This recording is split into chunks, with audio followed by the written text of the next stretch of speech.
धरती जहाँ तक समुद्र से टिकी हुई है, संपूर्ण धरती का दान करने का फल प्राप्त हो जाता है, जो भूखे को नित्य भोजन कराता है। इतनी बड़ी बात है। क्यों कहते हैं जहाँ तुम रह रहे हो, जहाँ से लेके समुद्र तक जितनी धरती है, संपूर्ण धरती का दान, पहले उसको खरीदो पूरे को और फिर उसका दान करो, तो उससे जितना पुण्य प्राप्त होगा उतना पुण्य एक भूखे को भोजन कराने से उतना फल प्राप्त हो जाता है। मानवता के साथ जिंदगी जी रहा है तो इस बात के लिए वो ध्यान दे, उसके घर की रोटियां अनाथों के लिए, ज़रूरतमंद लोगों के लिए होनी चाहिए। इससे ईश्वर बड़ा प्रसन्न होता है, भगवान बड़ा खुश होता है। लेकिन आज की स्थितियां कुछ ऐसी हो गई हैं, एक युवा पीढ़ी के अंदर भी ये भावना जागे। वो 5 दिन कमाते हैं, 2 दिन में सब लुटा देते हैं। बड़ी बड़ी जॉब है, लाख लाख रुपया महीना मिलता है तो भी पूर्ति नहीं होती। माता पिता आज भी 5,000 रुपये में अपना महीना चला ले, पत्नी कमा रही है, पति कमा रहा है, 2 लाख रुपये हर महीना आता है, 5 दिन खर्चा चलता है। उनके पास संग्रह नहीं है, ये भी नहीं है कि कोई बड़ा सा कोई काम कर ले, है ही नहीं, होता ही नहीं। अपने खर्चे इतने बढ़ा रखे हैं, संभव नहीं हो पाता। आदमी वो बड़ा होशियार है जो अपनी इच्छाओं को कम करता है, आवश्यकताओं को बढ़ाता है। आवश्यकता तो आविष्कार की जननी है, इच्छा करने पर तो सुख मिल ही नहीं सकता बिल्कुल भी। तो बड़ी अच्छी बात कही उन्होंने, अनंत फलदा तस्मादतः शांति वृक्ष में। परोपकार करने वाले लोगों को अनंत फल भी मिलता है और मन को शांति भी मिलती है। और पूरी दुनिया की संपदा हमारे नाम कर दी जाए, यदि जीवन में शांति नहीं है तो सब बेकार है। शांति के लिए रावण भी चला था कि मुझे शांति मिले। वो सीता माई को उसने स्त्री का हरण नहीं, उसने शांति का हरण किया। वो जानता है कि जहाँ शांति है वहीं भगवान है, इसलिए तो भगवान चले गए लंका तक। जानकी मैया पहले पहुंच गई थी। जानकी मीन्स शांति, जहाँ शांति है वहीं भगवान है। शांति हमेशा परमात्मा के ही गले में माला डालती है। शांति मिलती कब है? जब जनक राजा के यहाँ धनुष टूट जाता है। धनुष अहंकार का धनुष है, जब तक अभिमान नहीं टूटेगा तब तक शांति गले में माला नहीं डालेगी। अभिमानी तो हमेशा दुखी होता है। कभी किसी दूसरे की शांति भंग मत करो। जो दूसरों की शांति भंग करता है, हनुमान जी उसकी लंका जला देते हैं, सब समाप्त कर देते हैं, कुछ नहीं छोड़ते। तो इसलिए किसी की शांति में दखल मत डालो, किसी की शांति को भंग मत करो। शांति में जीवन जियो, औरों को भी शांति के साथ जीवन जीने दो। स्मात्तम छाग यज्ञानाम अंगत्वेन व्यवस्थिता और निवासो नित्यम शांति यह प्रक्ष में। हम जो यज्ञ वगैरह भी करते हैं वो भी हम शांति के लिए ही करते हैं। गौ माता का वंदन पूजन परिक्रमा भी हमें शांति ही प्रदान करती है।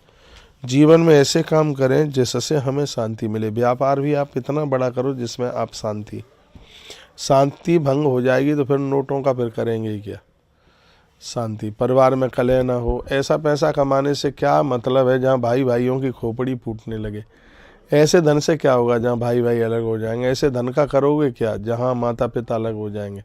ऐसे धन का क्या करोगे जहाँ परिवार से अलग हो जाओगे। और ऐसे धन का करोगे क्या जहाँ भगवान से अलग हो जाओगे। दुर्योधन ने ऐसा ही तो धन इकट्ठा किया था, कृष्ण से दूर होना पड़ा। और वो संपदा पांडवों ने कभी स्वीकार नहीं की, इसलिए भगवान श्री कृष्ण पांडवों के साथ में थे। पांडव गौ सेवी थे। अर्जुन तो गौ माता को रोटी दिए बिना अर्जुन पानी नहीं पीते थे। तो एक बार भगवान श्री कृष्ण ने पूछा, अर्जुन तुम्हें पता है मैं तुम्हारा क्यों सारथी बना? तो मेरे बुआ के बेटे हो इसलिए मैं तुम्हारा सारथी नहीं बना। तुम द्रोणाचार्य के शिष्य हो इसलिए मैं तुम्हारा सारथी नहीं बना। तुम मुझे प्रणाम कर लेते हो इसलिए मैं तुम्हारा सारथी नहीं बना। तुम्हारा सारथी बनने की कुछ बात अलग थी। भगवान ने बड़ी अद्भुत बात कही।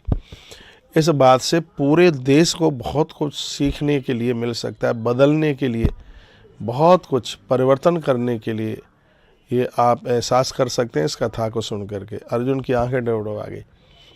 अर्जुन ने कहा, भगवान मैं आपका शिष्य हूँ, आप मेरे गुरु हैं, इसलिए आप सारथी बन गए। तो भगवान बोलते हैं कि चेला हमेशा गुरु की गाड़ी हाँकता है। हाँ, उसका तो वाहन तो चेला हाँकता है।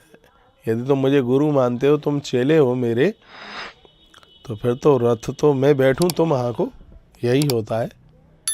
लेकिन अर्जुन थोड़ा विचार जरूर करना कि मैं तुम्हारा सारथी क्यों बना, मैं तुम्हारा रथ लेकर के क्यों बढ़ा। तब केशव ने चरण पकड़, तब केशव के चरण अर्जुन ने पकड़ लिए और कहा प्रभु आप ही बताएं।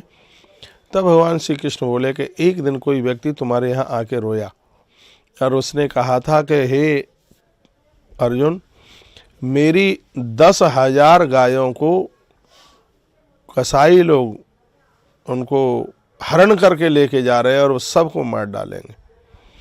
उस समय तुम अपना सब कुछ भूल करके हे अर्जुन तुमने 10,000 गायों की रक्षा करी। और सुनो, गाय मुझे इतनी प्यारी है, जो गैया की रक्षा करता है उसकी रक्षा मैं करता हूँ। तो इस युद्ध में तुम्हारा बाल बांका ना हो, मैं तुम्हारे रथ पर बैठा, इसलिए तुमने गैया की रक्षा करी और तुमने गाय की रक्षा करी, इसलिए भारी इस युद्ध में तुम पांडव आज जीवित हैं, तुम सुरक्षित हैं।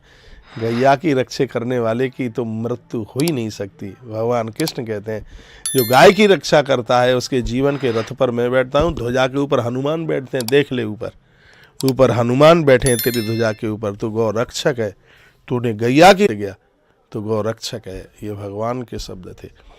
तो ऐसी कथाओं को सुनकर के जीवन के ऊपर बहुत बड़ा